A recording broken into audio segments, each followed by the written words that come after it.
Hey, what is up, ladies and gentlemen of the YouTubeverse? I'm back once again, only to talk about something, not fun, but it's fun stuff to learn about, I guess. It's not a fun topic, but the topics that I talked over about what to do in case it gets really cold.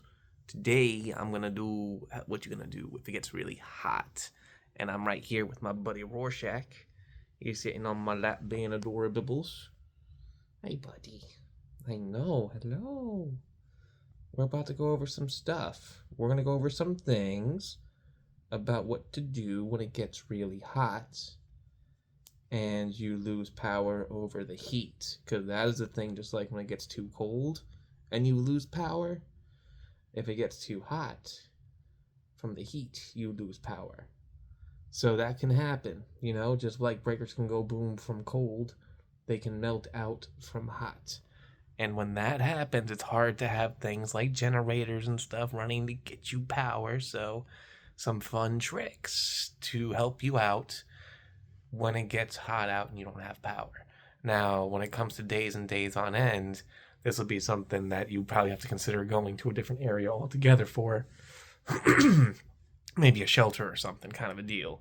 But for temporary relief when it's really hot out and you lose power in some way, I will let you know some of my ideas, some opinions, and some things. I don't have the papers for this kind of stuff. I have the papers for the cold stuff because my job printed it out for me, essentially. But today, I will just talk about such things. All right, so with animals like these guys here, they can get not too bad. I mean, cats can do heat pretty good. So we're not talking too much about animals that are really good with heat. I mean, with them, keep them in a shaded area. Um, in the case of that, you can open windows, try to get some air in, especially if it's breezy outside. And especially for you guys, you have to think what you're going to do because mammals can overheat. But the cool thing with that, best thing to do is if you know something's going to happen, always understand what's going to happen by your weather. Listen to your meteorologists first. And if you don't really trust them, start learning to listen to nature and have nature let you know what's going on. Listen to the signs from when it's about to get really hot. Watch the frogs, watch the turtles.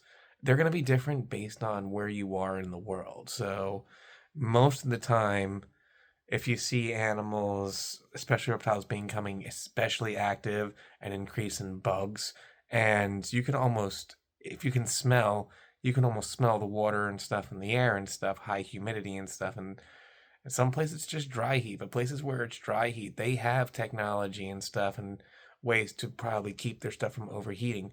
This is more in areas where it's not normally super hot, and those areas can be super humid at the same time. So in those cases, bugs increasing, activity increasing for reptiles is a good sign, on top of meteorologists and people saying, hey, it's about to get bad. And they'll say it's about to get bad. They'll use terms to describe the weather negatively. That is simplistic. And there's a lot of YouTuber meteorologists out there too. So step one is knowing who to find, who to listen to. Find you a weather person you trust and go and talk to them. Now, when it comes to other stuff and everything, if it happens that you lose power and you have listened to your meteorologist and you have prepped things you should have if you prep properly, battery operated things. You can operate if it's going to be more of like a day or two without power, you can in fact use a situation to at nighttime turn on generators and stuff. You don't want to do generators or things that run off of cords and stuff during the day when it's really hot. Sorry, adjusting. Or anything like that. So be careful on what you're running and what sort of fumes things produce, because some gas powered things do produce gas. And if you have them inside your home to run your stuff and not outside your home, because you want your doors closed not to let more of those bugs and reptiles we just talked about, because when it gets really hot like that, not only you but animals are going to be looking for shade, and your house is perfect for that. So be careful when that comes to that. Have an ice box ready as well. Make sure you have plenty of ice either bought from a store or made up from your own fridge or something. and then use that as a way to cool your animals down. Now, in certain types of situations, know your animal's threshold. With reptiles, depending on your reptile, they're gonna have different types of heat and stuff that they like and don't like. For fish tanks or animals that have water and you don't want the water to overheat, best thing to do, melt some ice cubes. This is where thermometers are important. We talked about thermometers in this if it gets cold. Have some thermometers ready. Let the ice melt and dechlorinate the ice, because you want to make sure that the ice you're getting didn't come from some spigot or faucet or something that would have contaminants. Excuse me. Also stuff from, I would say, anything from a freezer, anything that was around metal might have some metals in it. So this is where your Chem Prime is excellent for that, because it does not only dechlorify, it also takes the metals and reduces the metals and cleans that up too. So have the good stuff, have the right type of conditioners based on where you are for whatever ice and stuff. And there's Rorschach playing in his tunnel back there, so getting noises and stuff. I do apologize. He's been a silly dude. I have a short for when he was being crazy. So an ice box is good, because if you don't have power, you want a way to seal. Ice box can be made of styrofoam. It could be a cooler, either soft or whatnot. And you want to take these things and put them in sandwich bags, like half-gallon bags or something, because you're going to be using them for yourselves and for your animals. So for reptiles and stuff, just what you would want to do for your reptile is put something in their enclosure where the ice is there on their cool side, of course, because with most animals, you're going to have the side where you keep their heat lamp. You're going to want to put some ice in a bag on their cold side. The trick is throw some towel over that, cover it with something, and I would say double seal the bag, because it will leak some, most likely, if you don't. If it does leak a little bit, it's not going to be a big deal, especially if it's really hot, because your animal might benefit from it at that point. Animals in nature are going to deal with things. Bearded dragons come from Australia. It's a country and a continent and everything that has both pretty much rainforest-like and desert-like areas within it, and the animals kind of understand that. Now, the beardies are going to be found more in the arid side of things, so it does rain in those places too, though, so there are times where even animals like leopard geckos and bearded dragons, where they won't see a lot of rain, and very hot situations and situations where it's an emergency, the humidity or the moisture might save them. So if a little bit leaks out the bag, not a problem, but you don't want a bunch leaking out, because you don't want to upset all the situation altogether. So double bag it, make sure it doesn't much leak out. You will get some from condensation, but again, that's the healthy leakage that you're going to want and everything. That kind of stuff is going to help your animals. That is the big trick, really. Battery operated items, ice, baggies, coolers, your fridge and your freezer you don't want to use for this, because you want to keep your own food and stuff safe, especially if it's super hot enough to cause issues. You're going to want to keep your stuff safe. So the idea then is you want to do all this preemptively. Keep an eye on your weather. Watch out for nature. If you don't believe in meteorologists, I don't know why you wouldn't. I've heard some people say, I don't trust my weatherman or whatever. It's like, trust your weather person. It's fine. They studied. And if they didn't study, people who studied are telling them what to say off the prompter. So it's going to be okay to listen to someone. If you don't know for sure, cross-reference. Find multiple people that sound intelligent enough with this. It's super duper important to trust the professionals. Is what I'm getting at there. So, biggest thing, and from there, that's where you can prep and all that. If it is something very long term or something you're really worried about, and you do have enough of a, heads up for it, talk to people. Find out where there could be shelters or something. There's always something that can help, even if it's like something like your local animal shop or something. At least asking them if they might be able to help, or asking them their opinions based on that local area, that's going to be fine too. I live in North Carolina on the East Coast, so this stuff I'm telling you guys is based off of what I understand. It's very humid in my area. This state has always, throughout all seasons, been humid. So in arid areas, some of that might change some based on how it is, Also, it's going to change on species.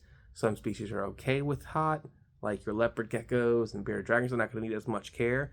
But things like axolotls and fat-tailed geckos, they're very different. They like cooler temperatures. This can be very dangerous to those kind of creatures. Stuff like chinchillas and stuff, very dangerous. So with them, you would want extra cold. You want those battery-operated fans hitting them, and hit them with some misters. Not the chinchilla, of course, but your geckos and stuff. Mist a bit, just cool and humidity, and then you can kind of cut that stuff down at night. And if you do have a generator or something, you can run stuff like that. You just don't want to run anything machine operated too long during that hot heat. It will overheat the things that are trying to help you out.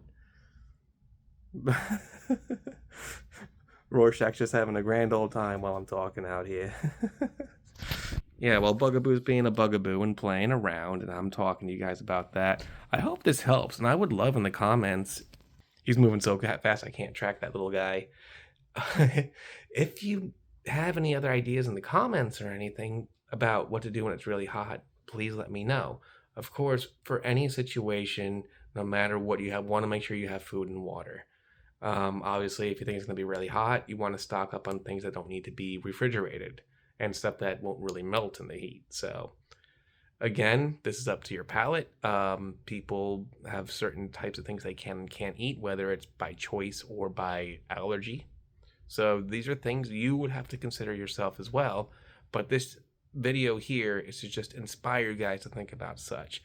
The biggest thing that's going to be the overlying thing in all of this weather survival, the best you can with your animals tricks that I know, is be calm. It's going to be stressful. It's going to be scary. But animals can tell when you're stressed. And if you're stressing out when they're already scared to a point where it's palpable, the animals will react to that too. And then that is something outside of heat stroke that you would have to worry about, is stress to the point where they're crossing that rainbow bridge and going to Peter's Gate kind of deal. Yeah, you can do that with your own vibes alone with many different types of these animals we're talking about here. Now, of course, not going to be quite the same with stuff like fish and certain species of reptiles that don't really pick up on them cues. But in a lot of situations, for a lot of people who own cats and dogs, oh yeah, they can definitely feel that. And you want to be careful not to stress them out either. So depending on your animal, you want to adjust, you want to have extra ice, you want to have extra battery operated things, and with that, have lots of batteries. And I say battery operated because things that aren't running electricity or plugged in the walls use less energy and don't heat up as bad when it's really hot already. So there are things out there that do that. There are fans that can operate the spinning fans or just the hand fans that have the misters in it. If you can find those things will be fine. It does mean more work and sort of like upkeep on your part, but when it comes to a life being there and a life not being there because of a situation, I will put as much effort as I can to make sure that the animal can see the next day. I'm not as worried about other things and stuff as the lives in the home. And I hope this helps you plan something for yourselves. Again, this is nothing I'm talking about that is huge. These are ideas. These are things I've thought about. These are things I've considered as when it comes to having to take care of my animals. Because again, I've worked with creatures like chinchillas that can overheat in 70 degrees. So I hope you guys get something out of this. I hope this whole idea is good. I'll probably just make it a little series at this point. I've never done a series on this channel yet, so what to do in certain weather conditions, I think might be a fun thing for this. But we're running about to 15 minutes here soon, so I'm reaching the thresholds what I like to do per video. So if you've made it this far, wow, thank you. If you watched all this, you are huge, awesome, helping me with this algorithm here. And I thank you for finding me entertaining enough to hold on for 15 minutes worth. Hope that what I said helped. I know I don't do good with the editing, with the flashing little pictures and all this, that, the other. And I am sorry for that. I'll figure it out one day. If this channel keeps doing good, I can hire an editor, and it'll be so much fun, man.